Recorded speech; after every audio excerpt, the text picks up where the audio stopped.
Welcome to episode 10 of Ultimate Opinion. I'm your boy Daniel, aka D Money. On this podcast, I intend to be subjective and transparent when giving my opinion on these topics. As you guys can see, we are in the holiday era. I'm not gonna say holiday, Halloween season. It's fall time, the weather's changing, the leaves are looking good. So, on today's episode, what I want to do is have a Halloween episode, but it's not going to be the usual Halloween episodes with goblins, ghosts, witches, movies, music. No. I'm going to actually do a topic that some of you guys, when I actually go into this episode, some of you guys who are familiar with politics and government business are going to know exactly what I'm talking about. Today, I'm going to actually be talking about the Kennedy curse. So for some of you guys who are just dumb or don't know anything about history, of course, there is the Kennedy family. They've been in politics for over 100 years.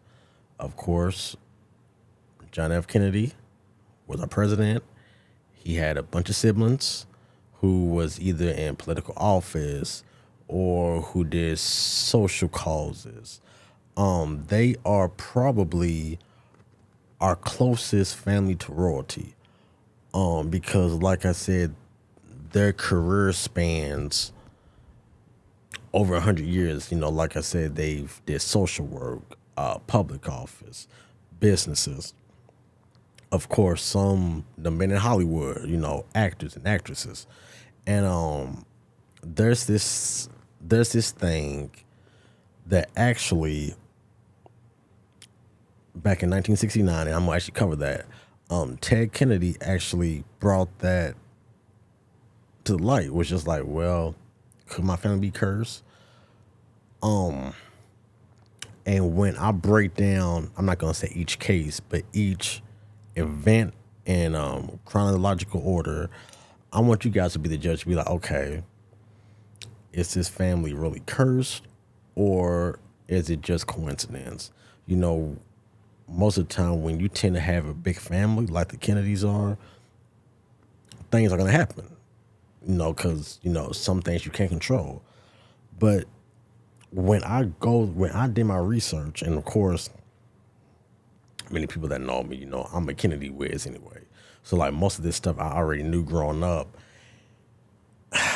You look at it and you're like, well, I mean, you look at other political families, the Bushes, they're a big family. They haven't suffered a lot of tragedies like the Kennedys. I want to say the Roosevelt family was a big family. Again, they didn't suffer a lot of tragedies like the Kennedy family has for over 100 years.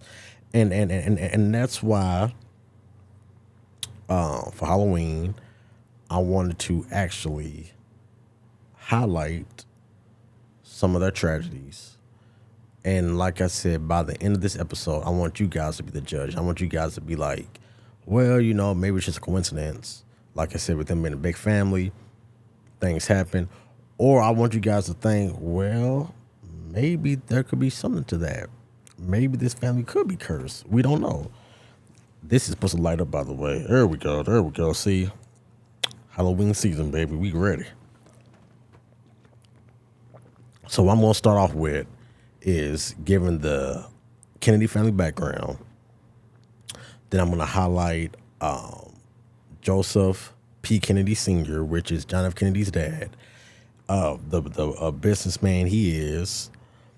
And I'm going to also talk about the Kennedy dynasty, the the dynasty with his three sons that, of course, was in political office, president, ran for president, Senate, all that. And then I'm going to get into the curse by generation. So I'm going to highlight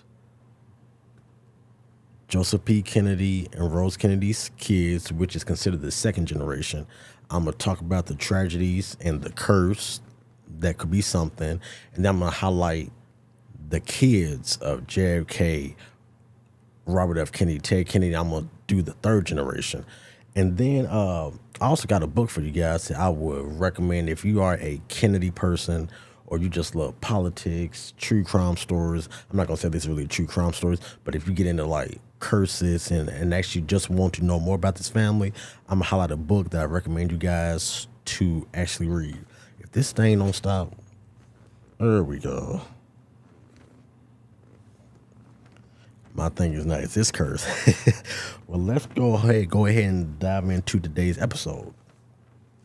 So first, what I'm going to do is give a definition of a curse and generation curses. I swear to God. If it goes out again, I'm just leave it like this. So a curse definition: a solemn utterance intended to invoke a supernatural power to inflict harm or punishment on someone or something. That is Webster's definition of a curse. Generational curses. A generational curse refers to the idea of repeated dysfunctional patterns of behavior, beliefs, or misfortunes that are passed down through a family line, often linked to sin, trauma, or spiritual rebellion. So that is the definition of a curse, and a generational curse, which is basically something that's being passed down, from generation. And supposedly, when I was doing my research, I can't say for certain, but supposedly, I guess a curse was put on the Kennedy family. Don't nobody really know where this came from, but like I said, once I break down the different tragedies, I'm going to highlight what I really think. At the end, I'm going to really give my opinion on if I believe the Kennedy family's cursed or if it's just accidents that happens to us humans, because when I look at this, some things could be controlled and some couldn't. So I will be giving the Kennedy family background for some of you guys, like I said, who either slept in history class, or for some people who don't give a damn about the Kennedy family, because like I said, it was history and politics, and a lot of people find that boring. So I'm going to actually, today's going to be almost like a school lesson. I'm going to actually let you guys know who the Kennedy family is, what all they did, and like I said, about this curse that could be fiction and nonfiction. The Kennedy family is a prominent American family of Irish descent, known for their involvement in politics and business. Joseph P. Kennedy Sr. and Rose Fitzgerald Kennedy, daughter of Boston Mayor John F. Fitzgerald, married in 1914, uniting two prominent Irish Catholic families. Joseph and Rose had 9 children, raised in the Kennedy clan in a politically active, large Roman Catholic family. So they're an Irish family, an Irish Catholic family. And I want to say Rose's dad, who was, John F. Kennedy's mom, Rose, her dad was mayor of Boston, but I don't know if it was him or Rose's grandparents actually left Ireland and came over to Boston. If you go back and watch some of their old interviews of JFK, RFK, Ted Kennedy, they have that thick Irish Boston accent. All of them, even to his sisters, they all have that. Like I said, that Boston Irish accent.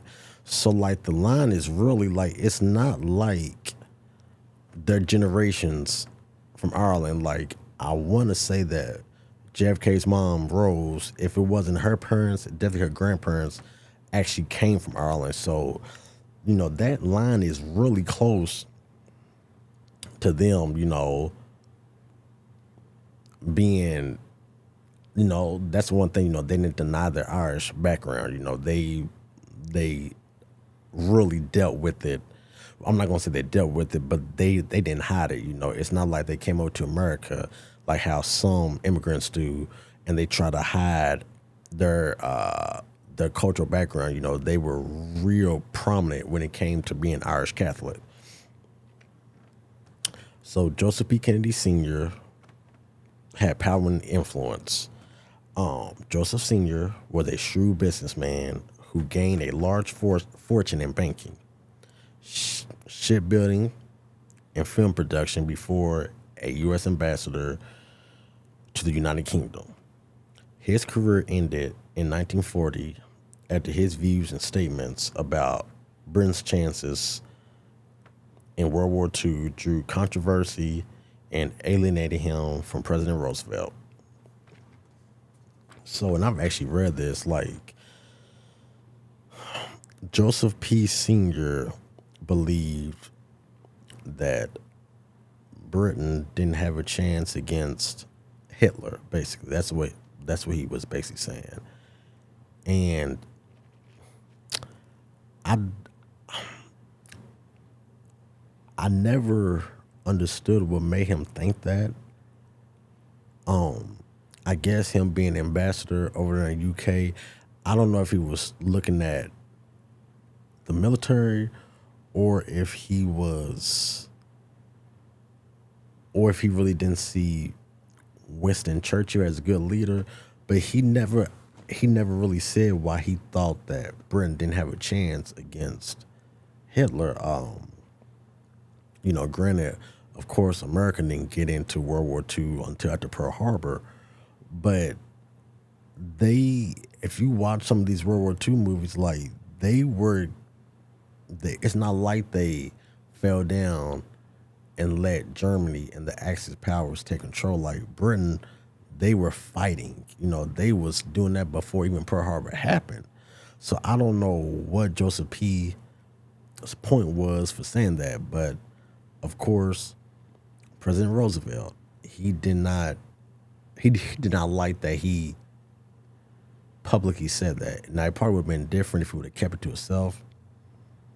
But once again, Joseph P. Kennedy Sr. was one of those guys. He definitely thought highly of himself. He was successful, so he felt like he could say things because he felt like he had that clout to do that. But like I was saying, I never understood what made him come up with that conclusion. Because, like I said, it's not like Britain laid down and let Germany just bomb them all the time. Like, they were really in the fight. So now I'm going to be highlighting the Kennedy dynasty. And that's going to involve, Joseph P. Sr.'s sons who ran for office and won office.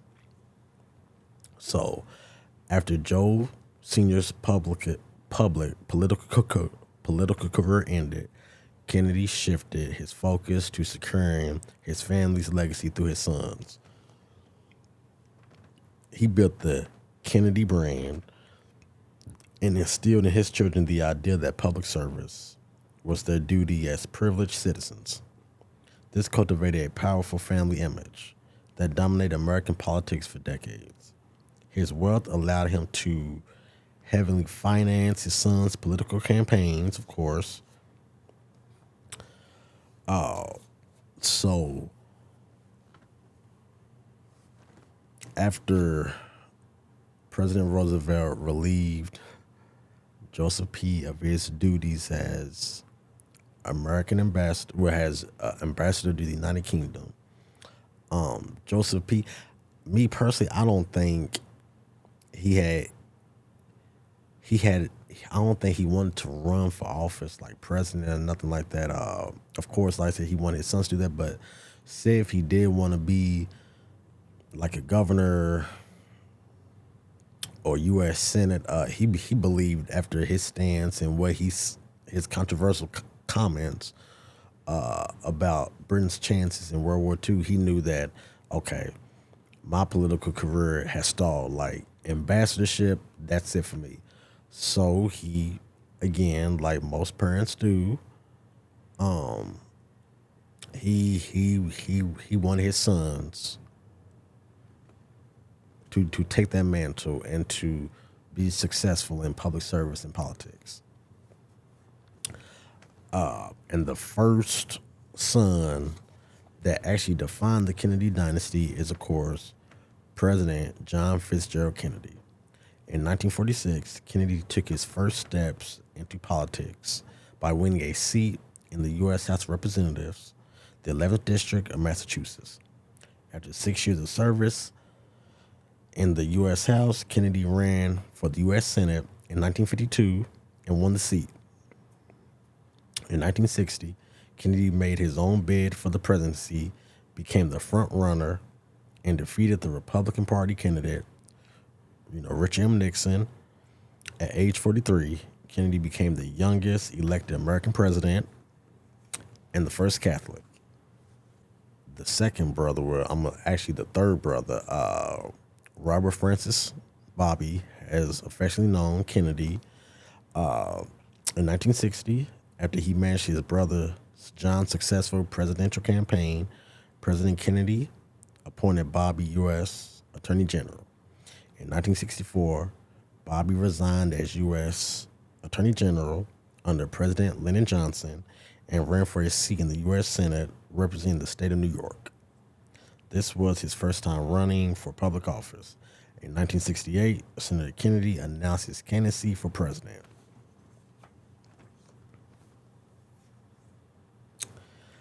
And the last son to, of course, run for office and win is probably, at least during my lifetime, which misfortunes made him probably, I'm not going to say the most popular Kennedy, but the most well known. Of course, if you were, a kid during the 60s and 70s, you definitely knew about President Kennedy and his brother, Robert F. Kennedy. But growing up, because I was even in college when Senator Ted Kennedy was still U.S. Senator. So, like, growing up, like, I knew about his family, his brothers, but since he was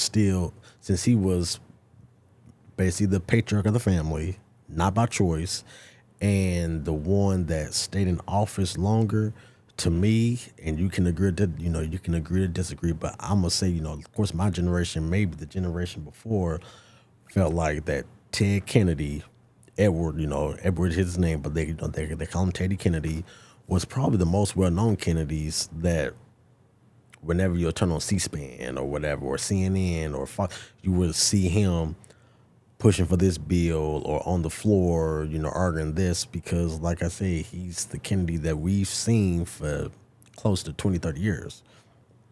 So shortly before his inauguration, older brother John advised Ted to run for the Senate seat that he was vacating. Because, of course, just like Obama, whenever you are a Senate or a rep and you win presidency or vice presidency, you have to vacate that seat, of course. When Ted entered the 1962 race, he applied the vigorous techniques he had learned while campaigning for his brother. These efforts paid off when Ted Kennedy won both the primary and general elections by decisive margins. And more than likely, during this time, he only won because of his name. Because Ted Kennedy didn't have no political experience. He only worked on his brother's campaign, but we all know that Ted Kennedy won that seat because of his name. And I'm sure during that time, he would be like, oh, yeah, because I'm a Kennedy, so that's why I won the seat. Determined to maintain his family's legacy of public service, Senator Ted Kennedy became one of the nation's longest serving and most influential senators in American history. The voters of Massachusetts elected him to the Senate 9 times. Like I said, sadly he did pass away in 2009, because of brain cancer. But he was definitely a force in the Senate, and I do believe because when he passed away, he was just halfway through his 7th term, so he would have been running again in 2012.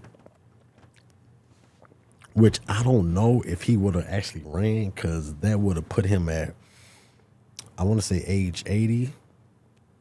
And I don't know if even if he wasn't sick, I don't know if he would have ran another term after that term. I mean, he could have, because we seen now, Dianne Feinstein passed away,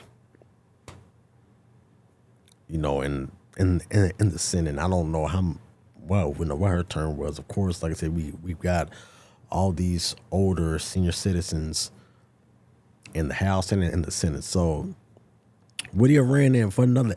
Would he have ran for 8th term? Who knows? But me personally, I highly doubt it. I don't think that he would have wanted to run again. Especially, granted, Obama was in office, but I don't know if he would have.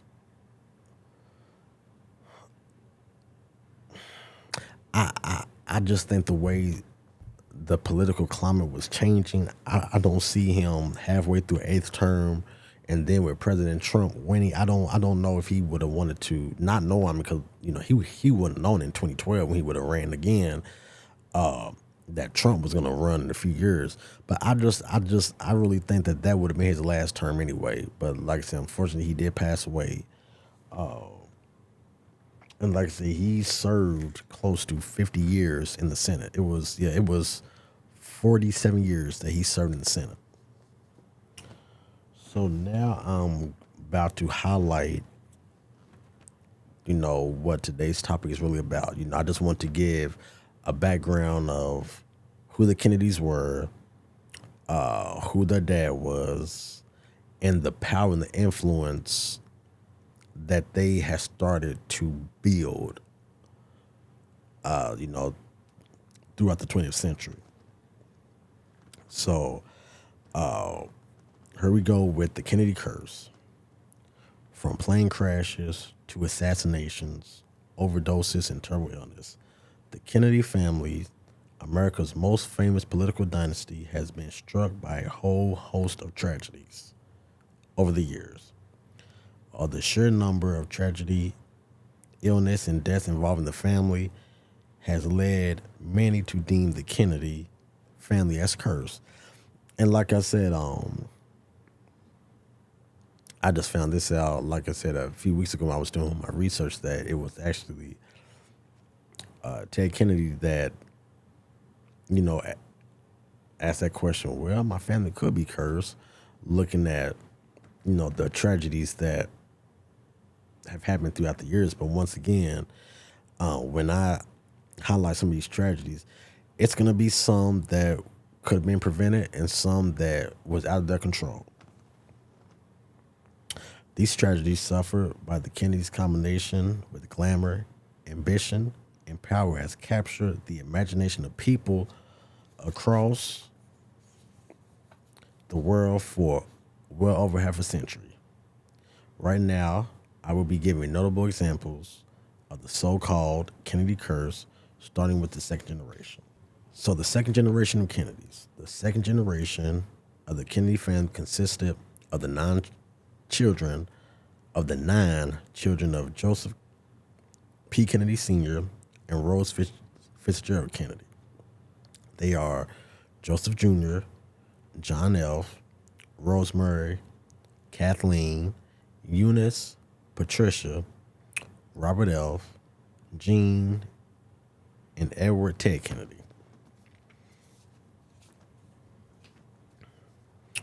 Rosemary Kennedy, the eldest daughter to Joe and Rose Kennedy, was thought to have suffered from a lack of oxygen at birth.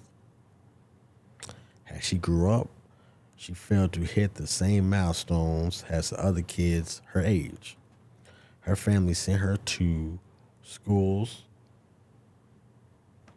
for the intellectually disabled as she reached her early 20s. Rosemary began to have violent mood swings and fits. In 1941, her father, Joseph Kennedy Sr., decided to send Rosemary to an experimental new procedure, a lobotomy. Of course, the lobotomy was botched, leaving Rosemary with the intellectual capabilities of a 2-year-old and taking away her ability to walk and talk. Sadly, she passed away in 2005.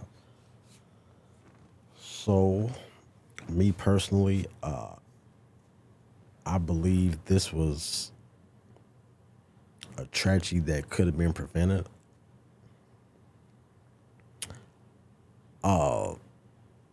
Back then, when a kid developed, I guess slowly, than his or her peers or siblings, people classified them as the R word. I'm not going to say it. As slow, and I don't know if that was really the case.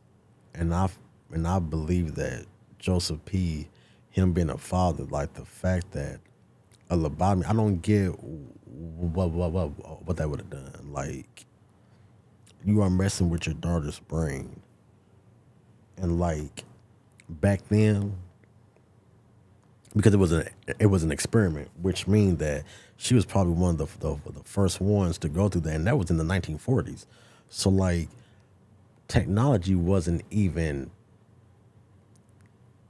at its peak, and the fact that, granted, he had the money to do that, that you would experiment with your daughter's brain is crazy, and it was botched at that. So like, whatever he wanted to do, it didn't work, and then it made her situation even worse.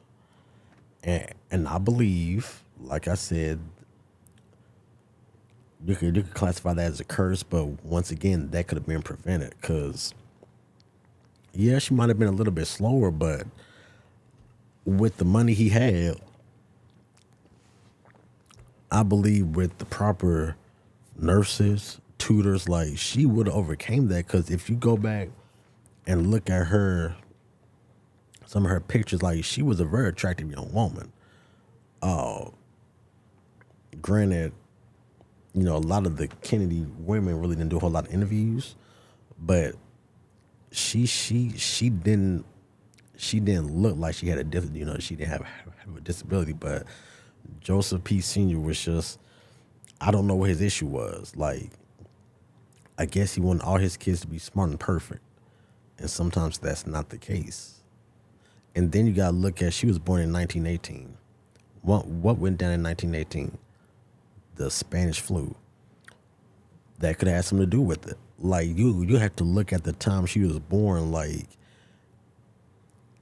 anything could have been wrong with her, but the fact that he decided to take matters into his own hands and do an experimental lobotomy on your daughter, that made me lose a whole lot of respect for Joseph P. Like, okay, him in the shoe business, man, and his controversial comments, okay, whatever. But when you are affecting your kids or wanting your kids to be a certain way to, I guess, to make you happy, that I don't agree with that one bit.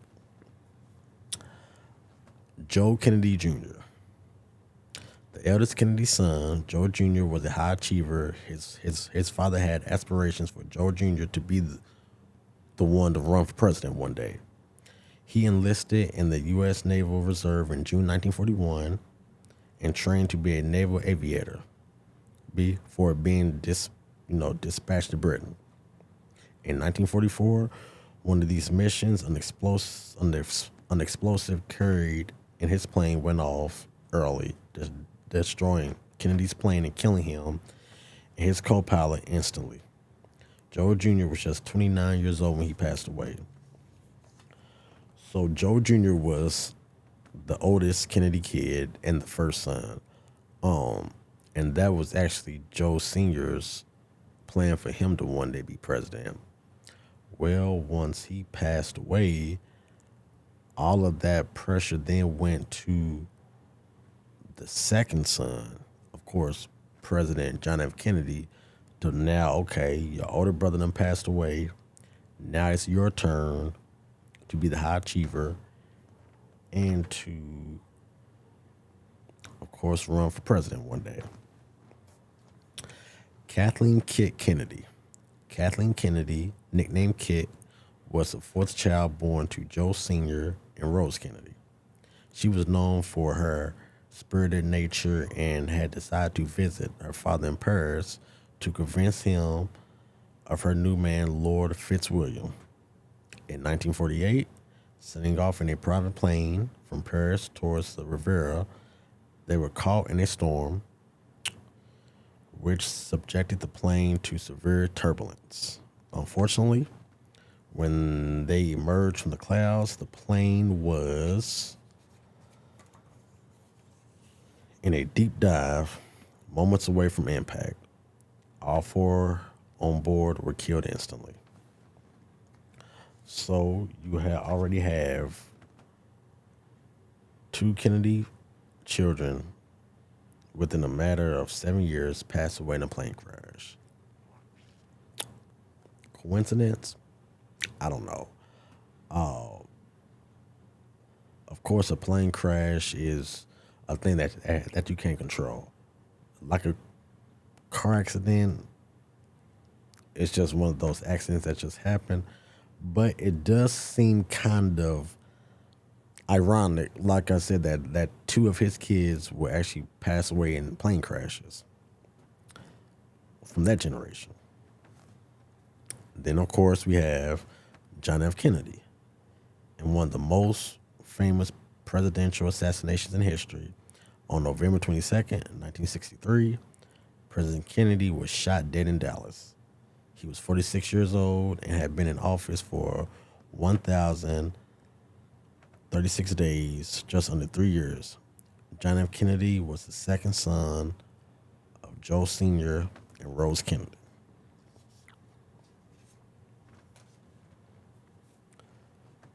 Ted Kennedy, the youngest child of the Kennedys.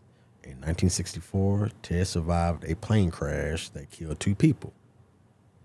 During a campaign flight from Washington to Westfield, Massachusetts, Ted was flying with fellow senator, the senator's wife, and a legislative aide. The pilot and aide were killed. In the 1940s, both of Ted's siblings were killed in plane crashes. Ted suffered a broken back and ribs. Ted Kennedy is on record saying if his family fell victim to an awful curse. So once again, illnesses you can't control. But it does seem like, and I'm not trying to be funny or joke, I don't think you would want to be on a plane with the Kennedy. Because once again, Ted Kennedy could have suffered the same fate as his older two siblings, passing away in a plane crash. Robert F. Kennedy, the seventh child of Joe Sr. and Rose Kennedy, was another prominent member of the Democratic Party. Served as U.S. Attorney between 1960 and 1964, and was a U.S. Senator from New York. By 1968, RFK was a leading candidate for the Democratic presidential nominee, following in the footsteps of his older brother John. Shortly after winning the California primary on June 5th, 1968, RFK was shot by Sirhan Sirhan. The assassination prompted a change in the mandate of the Secret Service, which ultimately allowed for the protection of presidential candidates. So what that means is, and which I did not know Before Robert F. Kennedy's assassination, presidential candidates did not have security, which is kind of crazy because I've always assumed that if you are running for president and you at least win that nomination, that security automatically you get security. But I guess that wasn't the case back then, which is kind of weird. But I always assume that anytime, now I'm not talking about but for the primaries, but I'm assuming once you win your party's nomination, or at least it's looking like you are, that you definitely have security. But I guess after RFK's assassination, they was just like, well, I guess we really need to start having security for our nominees. You think? Like, I mean, granted, it could have still happened, but it it's just one of those things that I guess back then, because I mean, assassinations happen, but I guess you wouldn't assume that a candidate would be assassinated. So I kind of get the mindset of that, but like I said, I'm actually glad that they decided to change that. Especially with years later, how candidates were either being assassinated or assassination attempts were happening. So it's a good thing that they did actually decide to give candidates security. Another controversial tragedy. I'm not going to say curse because once again, just like Rosemary's lobotomy, this is another incident that could have been prevented. So can you really classify this as a curse? Anyone that knows the Kennedys will actually know exactly what I'm talking about. The Chappaquiddick incident. In July 1969, Senator Ted Kennedy left a party on Chappaquiddick Island to drop off another guest. Her name was Mary Jo Kopechne. The car skidded off the bridge into the water. Ted escaped from the car, swimming free, and leaving the scene. He reported the crash to the Popo around 10 a.m. the next morning. Mary Jo's body had already been recovered from the sunken car. Ted was found guilty of leaving the scene of an accident, having his driver's license suspended for 16 months. The Chappaquiddick incident severely damaged Ted's hope of ever becoming president. When he decided to run in 1980, he lost to President Jimmy Carter in the Democratic primaries. So, the reason why I added the Chappaquiddick incident into the so-called Kennedy curse is because, like I said, some of these incidents or tragedies, once again, I feel like could have been prevented. And because all you get is Ted Kennedy's story from the incident. Was he drunk? Nobody knows because he wasn't tested. Supposedly, was there something funny going on with him and Mary Jo? Like, because if you read some of the reports and some of the statements from the people that was at the party, he said that he didn't know that she was in the car, sleep. But another female's purse was found in the car. So I mean, like I said, and some of the people that attended that party have not spoken about the Chappaquiddick incident. And like I said, all you really have is Ted Kennedy's word, what he said happened. And like I said, once again, I don't know if this would be actually considered a curse because this could have been prevented. Like, if you was drunk, you shouldn't have been driving. Why wait to the next day to report a woman's body in a sunken car? So there's a whole lot of funny stuff going on with that incident. but though when you get a chance, look into it, and then you'll be like, wait a minute, some of this don't sound right. But that's what happened, and like I said, unfortunately, all you have is his statement of what actually happened because he's the one that survived. So now I would be highlighting the third generation Kennedy curse.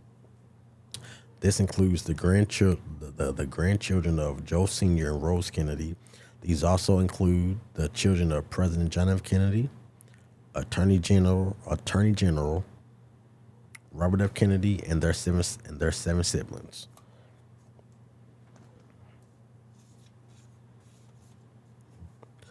Patrick Kennedy.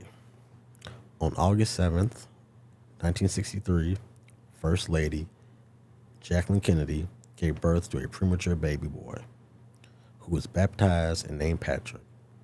Sadly, he only lived for 39 hours, succumbing to complications of Hyaline. I think I'm saying that right. Hyaline membrane disease, which is a breathing disorder in newborns caused by immature lungs. The first couple had already suffered one miscarriage and a stillbirth. Patrick's death raised attention to infantile respiratory diseases and syndromes into the public eye and encouraged more important research on this topic. Um, so that would have really been their third kid, Patrick. But of course, he only lived for a day and some hours, and that was in 1963. So like, that was definitely a real tough year for the Kennedy family. Ted Kennedy Jr. In November 1973, Ted Kennedy Jr., the middle child of U.S. Senator Ted Kennedy and Joan Bennett Kennedy, was diagnosed with a form of bone cancer in his right leg. It was successfully amputated and the cancer did not reoccur. David Kennedy, the fourth child of Robert F. Kennedy and Ethel Skakel Kennedy, nearly drowned as a kid and was saved by his father. Sadly, David watched his father's assassination live on TV. David turned to drug use to cope with his trauma he had experienced. In 1973, a car accident left him addicted to opioids. Despite numerous stints in rehab following minor overdoses, David could not kick his addiction. Unfortunately, he was found dead in April 1984, having overdosed on a combination of cocaine and prescription drugs. William Kennedy Smith, the son of Gene Kennedy Smith and Stephen Smith, was accused of sexual assault in 1991. William Kennedy Smith was accused of raping a woman that he had met at a nightclub in Palm Beach, Florida, near the family's vacation home. Eventually, Smith was acquitted of all charges. The trial was allowed to be televised, so cable news channels, including CNN and the newly launched Court TV, broadcasted the trial nonstop. Michael Kennedy, the sixth child of Robert Kennedy and Ethel Skakel Kennedy, tragically passed away in a ski accident in Aspen, Colorado on New Year's Eve, 1997. He was tossing a football with relatives while skiing down a mountain. He left behind 3 kids. John F. Kennedy Jr. John Kennedy Jr. is the second child of President John F. Kennedy and Jacqueline Kennedy. He was born 2 weeks after his father was elected president. His father was assassinated just before his 3rd birthday. In June 1999, John Jr. flew from New Jersey to Massachusetts via Martha's Vineyard to attend a family wedding with his wife, Carolyn, and sister-in-law. The plane was reported missing shortly after it failed to arrive on schedule. Wreckage and debris was later found in the Atlantic Ocean, and 2 bodies were discovered. Supposedly, John Jr. became disoriented during a descent over water, resulting in the plane crash. So once again, a plane crash killed JFK Jr., the son of President Kennedy and the nephew of Kathleen and you know Joseph Jr., who perished in plane crashes over 50 years earlier. So once again,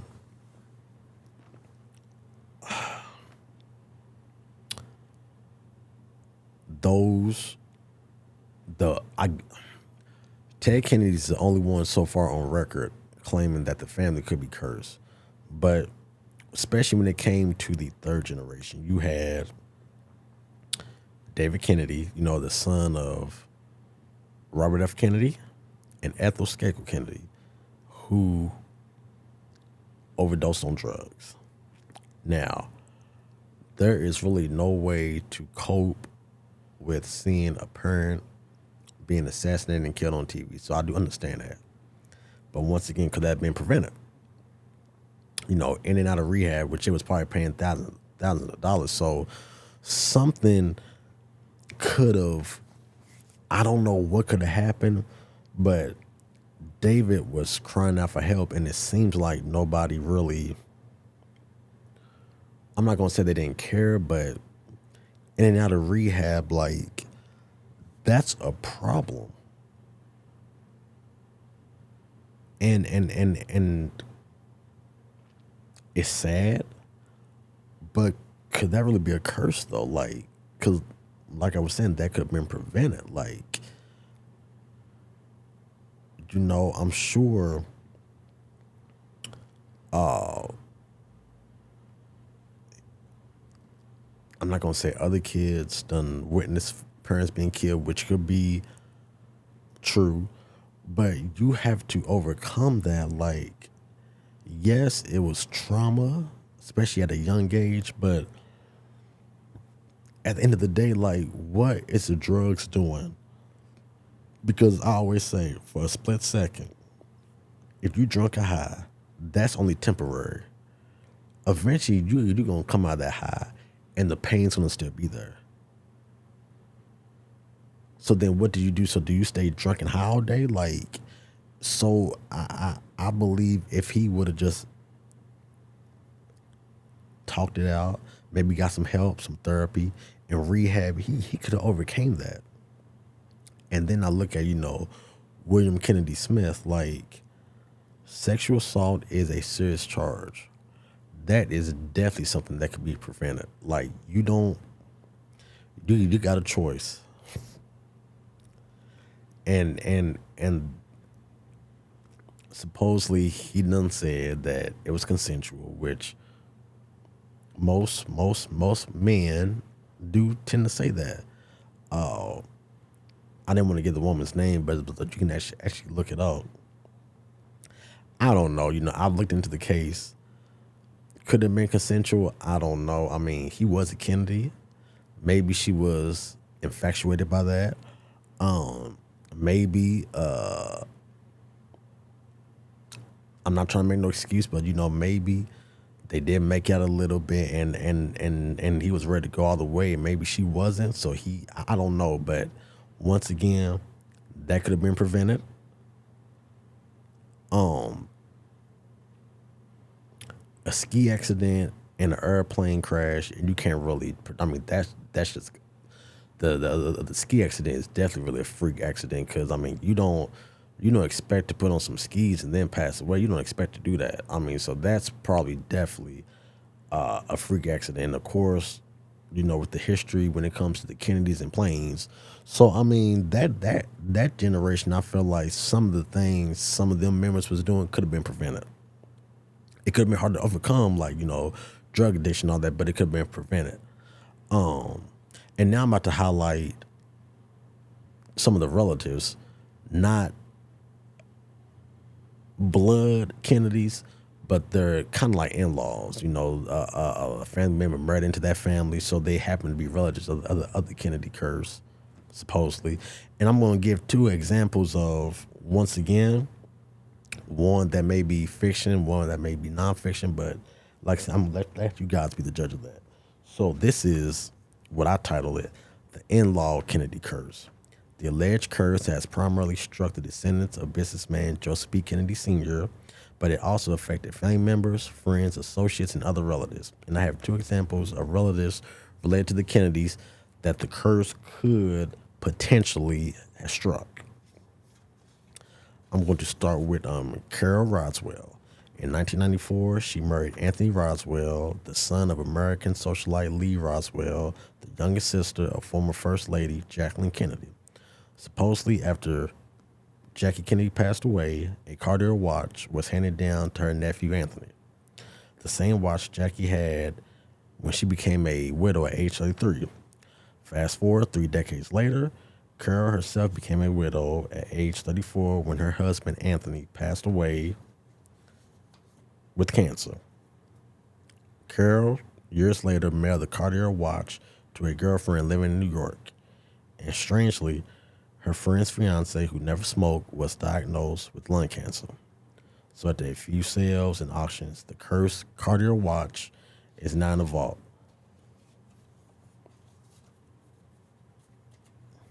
Then we go to one of my favorite cases that I've actually watched and did some research on. It's actually a good movie if you guys, and a good book.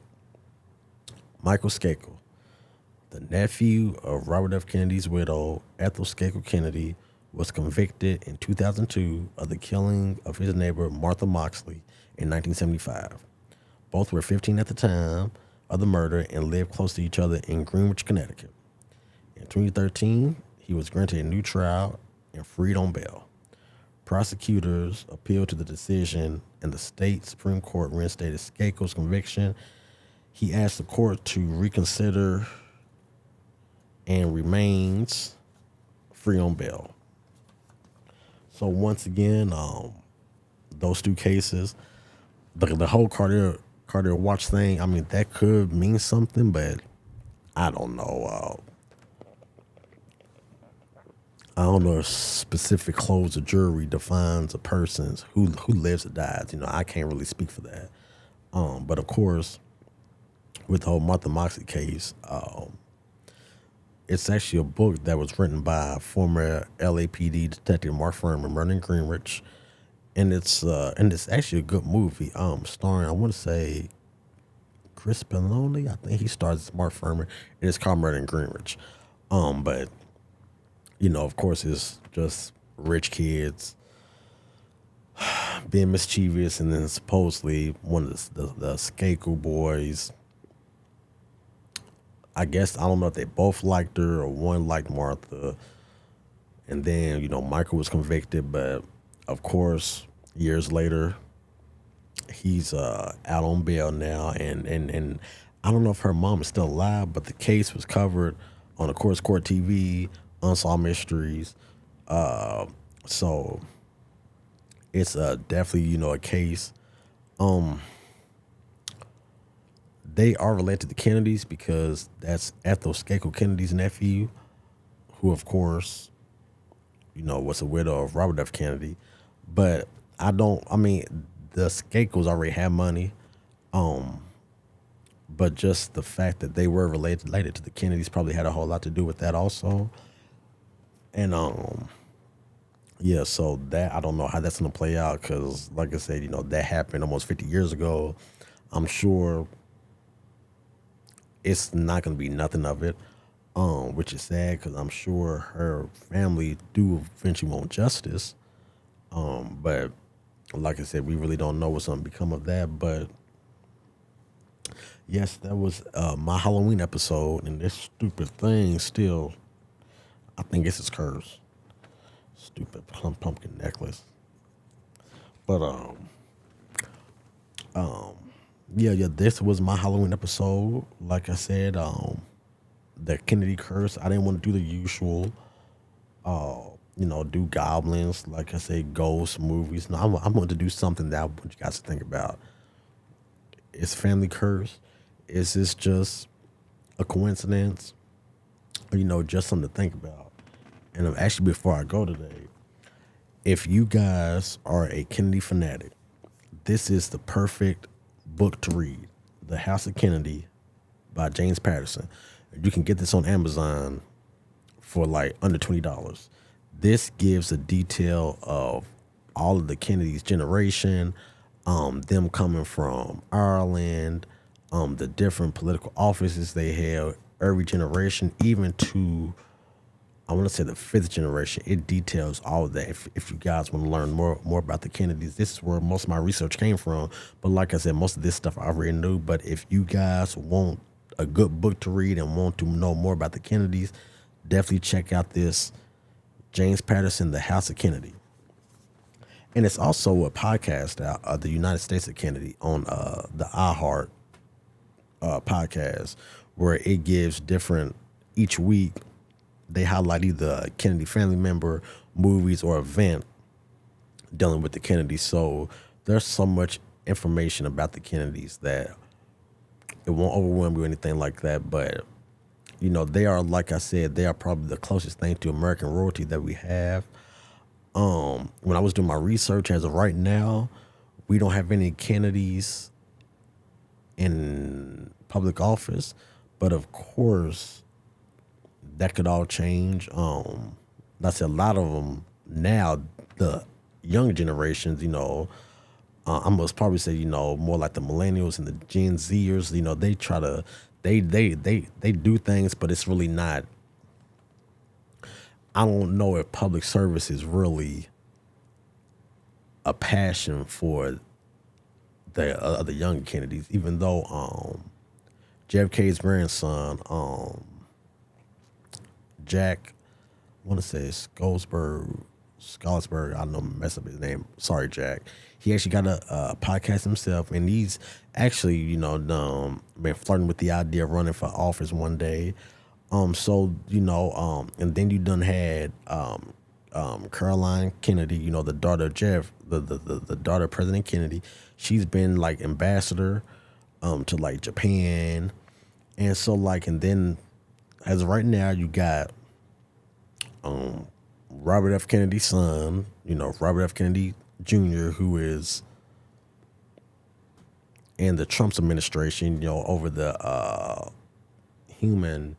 he's over like the, I'm not going to say medicine, but he's over all like when it comes to like vaccines and all that. So, I mean, you know, you still got some Kennedys here and there doing things when it comes to public office, but I know a lot of the younger Kennedys, they're, you know, on social media, TikToks and doing stuff like that. But like I said, it's a real interesting family, and it's always research to do on them, and it's just like I said, I want you guys to think about, okay, is this a curse or is just some of this just coincidence?